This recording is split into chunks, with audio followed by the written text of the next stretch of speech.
साथियों नमस्कार। कैसे हैं आप सब लोग? मजामा केम छो कसा आहिस।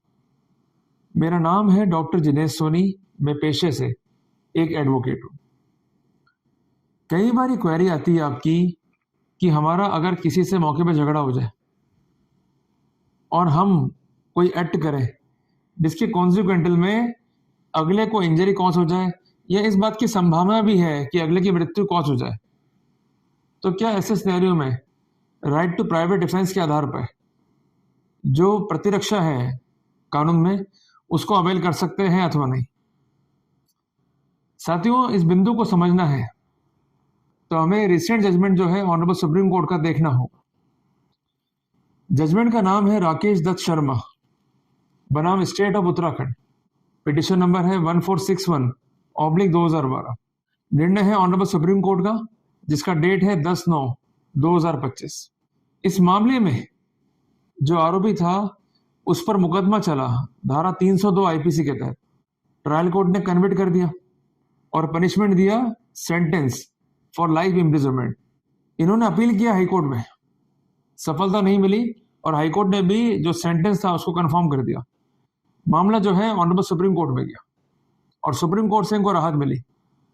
और जो मेजर अटैक था अक्यूज का वो यही था कि मैंने जो कुछ भी किया है वो किया है in consequence of right of private defence. तो इस आधार पर हम ये कह सकते हैं कि ये महत्वपूर्ण अधिकार है, इसकी जानकारी हमें नहीं होती, जिस कारण ये राइट कब एक्सरसाइज करना है, इसके क्या प्रोटोकॉल है, इस बारे में हम लोग जो है लैग कर जाते हैं। जिस कारण आज का ये टॉपिक जो है इन सभी बिंदुओं को जो है कवर करेगा।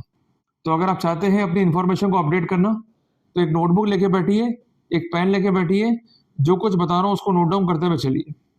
एक बार की बात है कि एक शहर में डॉक्टर था, बहुत ही अच्छी प्रैक्टिस थी। अचानक से एक खबर छपती अखबारों में कि इन्होंने अपनी प्रीमाइसिस में किसी आदमी का जो है खून कर दिया और इन्होंने जो है गन शॉट फायर करा, इन कॉन्सिक्वेंस ऑफ विच जो डिकीज था उसको गंभीर चोटें आई और उसकी मौत हो गई। साथियों, जब भी खबर छपती है अखबार में तो हमारे माइंड में क्या इंप्रेशन आता है कि ये डॉक्टर है या ये एडवोकेट है या कोई बड़े पेशे पे है, इस व्यक्ति ने किसी की हत्या कैसे कर दी, ये तो बहुत सज्जन आदमी है। और कई बार ये भी आता है माइंड में कि ये गुस्सेबाज होगा और इसका गुस्सा जो है कंट्रोल में नहीं होगा, इससे किसी की हत्या कर दी होगी। बगैर जाने हम लोग जो है निष्कर्ष निकालना पसंद करते हैं, ये बहुत गलत चीज। शायद इस केस में ये तो हुआ कि आम जन ने और पुलिस ने निष्कर्ष निकाले, उसको जस्टिफाइड माना ही नहीं कोर्ट ने। साथियों, अब चलते हैं इस केस के इनसाइड के अंदर। क्या था केस? अपरेंटली क्या था कि गन शॉट हुआ और डिकीज जो है मारा गया। पर इन रियलिटी केस क्या था कि जो कंसर्न डॉक्टर है और जो कंसर्न डिकीज है, इनके मध्य था पैसों का लेन देन। और जो डिकीज था वो बहुत गुस्से में भरा हुआ था। एक दिन ऐसा आता है वो डॉक्टर की प्रेमाइसिस में जाता है, इनके बीच जो है होती है गाली गलौज और डॉक्टर ये ऑब्जर्व करता है कंसर्न जो डिकीज है उसके पास जो है एक पिस्टल है और वो कभी भी जो है फायर कर सकता है और प्राण घातक जो है हमला कर सकता है। डॉक्टर ने क्या किया, जो गन थी उसको छीन लिया, अल्टीमेटली जो है शूट किया खुद को बचाने के लिए। कोई इंटेंशन नहीं थी किसी को जान से मारने की, पर ऐसे हालात बने कि गन शॉट जो है उससे इंजरी कॉज हुई कंसर्न डिकीज को, अल्टीमेटली उसका इलाज चला और मारा गया। और जो कंसर्न डॉक्टर साहब थे इन पर चार्ज फ्रेम हुआ 302 आईपीसी में। ट्रायल कोर्ट ने कन्विक्ट किया 304 पार्ट 1 आईपीसी में और हाई कोर्ट तक ये केस को हार गए। अब ये मैटर गया सुप्रीम कोर्ट में।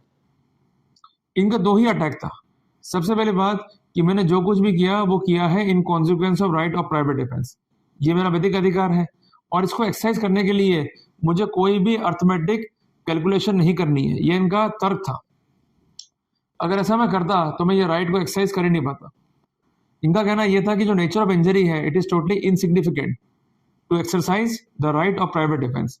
और सबसे महत्वपूर्ण बात, एक जजमेंट है ऑनरेबल सुप्रीम कोर्ट का जिसका साइटेशन है 2010 वॉल्यूम 2 एससीसी पेज नंबर 333, इस पर रिलाई किया गया। साथियों, कोर्ट ने हर एक स्थिति को ऑब्जर्व किया और कुछ ऐसे फैक्ट्स है जो अनकॉन्ट्रोवर्टेड है, उसकी ओर जो हम चलते हैं। साथियों, इस केस में ये बात तो फैक्ट है कि जो कंसर्न डिकीज है उसने कंसर्न डॉक्टर की प्रेमाइसिस को विजिट किया, उसके हाथ में पिस्टल है। अब अगर हाथ में पिस्टल है और वो गाली गलौज कर रहा है और वो तैयारी में है मारने की, तो कोई भी आम इंसान क्या करेगा? बचने का प्रयास करेगा या हर वो कदम उठाएगा जो कि आवश्यक है टू प्रोटेक्ट हिमसेल्फ। तो इन्होंने क्या किया, अक्यूज ने अटैक किया डिकीस्ट को और अल्टीमेटली फायर हुआ। इन कॉन्सिक्वेंस ऑफ दैट जो गोली थी वो लगी डिकीस्ट को, उसका इलाज चला और उसकी मौत हो गई। तो कुल मिला के एक बात ये कह सकते हैं कि जब भी इस तरह की अलामत है, थ्रेट टू लाइफ है, तो वहां पर क्या प्रिंसिपल है कि अगर सामान्य प्रज्ञा का इंसान उन स्थितियों में होता तो वो क्या करता?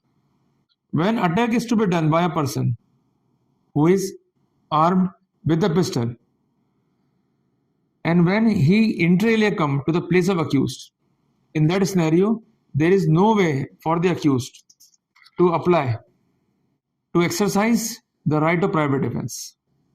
क्लियर हो गया आपको कि जब भी इस तरह के अलामत आएंगे तो जो सामान्य प्रज्ञा का इंसान करता वही किया है अक्यूज ने, क्योंकि कंसर्न जो डिकीज है प्रेमाइसिस में आता है अक्यूज के, उसके पास एक गन है, वो फायर कर सकता है, जान भी ले सकता है, तो खुद को बचाने के लिए उन्होंने जो भी प्रूडेंस एक्सरसाइज किया वो जस्टिफाइड है। ये ऑब्जर्वेशन भी कोर्ट ने रखा है यहाँ पर इसके अलावा कोर्ट ने कुछ निर्णयों पे जो है रिलाई किया और कुछ सेटल गाइडलाइंस जो है हमें दी कि जब भी हमें ये राइट जो है एक्सरसाइज करना है तो हमें किन किन बिंदुओं पे जो है जोर देना होगा। तो सबसे पहले हम 3 महत्वपूर्ण निर्णयों के जो है नाम नोट डाउन करते हैं। जजमेंट नंबर 1, विद्या सिंह बनाम स्टेट ऑफ एमपी। जजमेंट है ऑनरेबल सुप्रीम कोर्ट का, जिसका साइटेशन है 1971 volume 3 SCC page number 244। In that case it is observe that, क्या ऑब्जर्व हुआ इस केस में? The right to private defence is a valuable right. Clear हो गया? ये एक वैल्यूएबल राइट है, ये सर्व करता है सोशल पर्पस को। It should not be constitute narrowly, इसका कोई भी इंटरप्रिटेशन नैरो वे में नहीं होना चाहिए। नैरो मीन्स इसका मतलब माइन्यूट इंटरप्रिटेशन ना करें। जो भी स्थितियां आवश्यक थी मौके पर खुद को बचाने के लिए, उसको जो है देखना होगा। Situations have to be judged from subjective point of view of the accused concern in the surrounding excitement and confusion at the moment. Clear हो गया अपने को?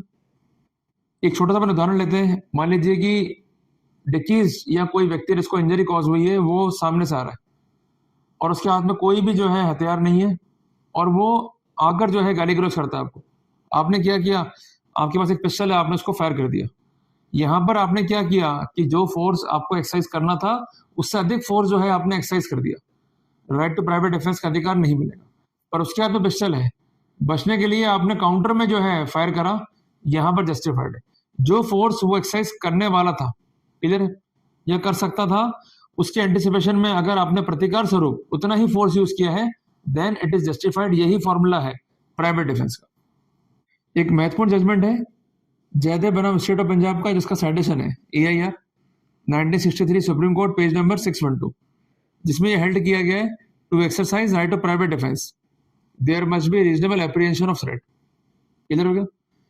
जजमेंट नंबर 3 है बूटा सिंह बनाम स्टेट ऑफ पंजाब, साइटेशन है 1991 वॉल्यूम 2 SCC पेज नंबर 612।